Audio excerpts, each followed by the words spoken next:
साथियों नमस्कार, सभी का एएनएन नेटवर्क में तहे दिल से स्वागत है।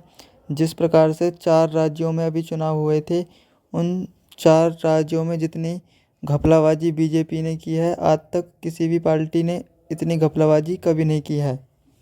बीजेपी हर बार ईवीएम में गड़बड़ी करती है और किसी को कुछ भी पता नहीं चलता है, और ये 4-4, 5-5 बार सरकार बनाती है ईवीएम की वजह से। और ईवीएम के बारे में मायावती जी ने जो कहा, आप इसको ज़रूर सुनिए।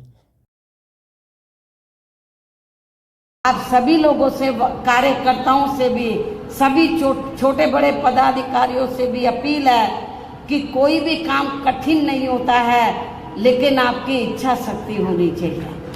आप ये तहिया कर लें कि हमें यहाँ की वर्तमान स्टेट गवर्नमेंट को हमें सत्ता से बाहर करना है। जो ये सपना देख रहे हैं कि हम बाबा साहब का संविधान बदल देंगे, आप लोगों को संविधान, आप लोगों को इस लायक उनको नहीं छोड़ना कि वो संविधान बदलने के लायक हो। उनको सत्ता से बाहर करके आप लोगों को सत्ता पर काबिज होना होगा। आपको मेहनत करनी होगी। यूपी में भी वहाँ के लोगों ने बहुत मेहनत की। आप लोगों को ये मैं बताना चाहती हूँ कि आप लोगों को लगता होगा कि यूपी में बीएसपी अब थोड़ा कमज़ोर क्यों हो रही है। बीएसपी कमज़ोर नहीं हो रही है।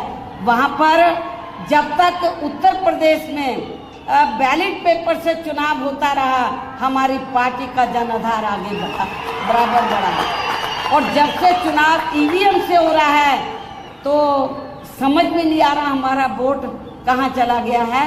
तो उसमें काफ़ी हेरा फेरी की है, धांधली ये की जाए। पहले कांग्रेस करती थी, अब बीजेपी कर रही है, स्थानीय पार्टी भी कर रही हैं। लेकिन जब ये लोग ईवीएम में धांधली करते हैं, कभी कभी धांधली करने वाले लोग जिनको ये इस्तेमाल करते हैं, कभी कभी उनका सिस्टम फेल भी हो सकता है। इसलिए आप लोगों को ठंडे होकर नहीं बैठना है। तो चाहिए ईवीएम से कराएं, कुछ भी करें, आप लोगों को हर प्रकार की तैयारी करके तो यहाँ पर अपनी सरकार बनाना बहुत ज़रूरी है।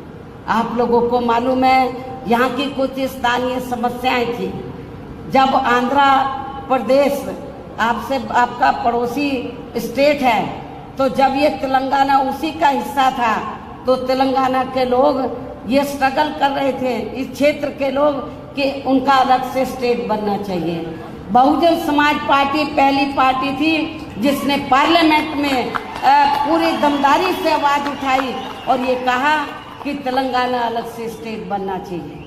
और इसके समर्थन में हमने पूरी तैयारी के साथ जब बिल आया तो हमने पूरा सपोर्ट किया, उसके समर्थन में वोट दिया। इसलिए मैं आपको ये कहना चाहती हूँ कि आपके तेलंगाना में जो वीकर सेक्शन के लोग हैं, दलित, आदिवासी, पिछड़े वर्ग के लोग बड़ी तादाद में हैं। आदिवासी लोगों की हालत काफ़ी ज़्यादा खराब है, दलितों की भी हालत काफ़ी ज़्यादा खराब है, पिछड़ों की भी। नौजवान लोग इधर बेरोजगार है। यहाँ पर भर्ती होती है, धांधली होती है, भर्ती में घपला होता है। और जब लोग आवाज़ उठाते हैं तो उनकी आवाज़ को दबाने का पूरा प्रयास किया जाता है। हमारे लोग जब मैदान में आते, स्ट्रगल करते हैं, तब ये जांच बिठाते हैं। ये लोग नहीं चाहते कि आप लोगों को रोटी रोजी के साधन मिले। आप लोगों की जो अन्य स्थानीय समस्याएं हैं उनका समाधान हो, ये लोग बिल्कुल नहीं चाहते हैं। चाहे कांग्रेस हो, बीजेपी हो या यहाँ की स्थानीय पार्टियां हो, वो बिल्कुल नहीं चाहती हैं कि यहाँ पर जो दबे कुचले लोग हैं, वीकर सेक्शन के लोग हैं, अपने पैरों पर खड़े हों। तो मेरी आप लोगों से यही अपील है कि आप लोग यदि चाहते हैं मान सम्मान की ज़िंदगी बसर करना, स्वाभिमान की ज़िंदगी बसर करना, अपने पैरों पे खड़ा होना चाहते हैं, अपने संतों, गुरुओं और महापुरुषों को यूपी की तरह आदर सम्मान देना चाहते हैं, आप लोग जुर्म जाति से निजात पाना चाहते हैं, कितना बुरा हाल है अपने लोगों का।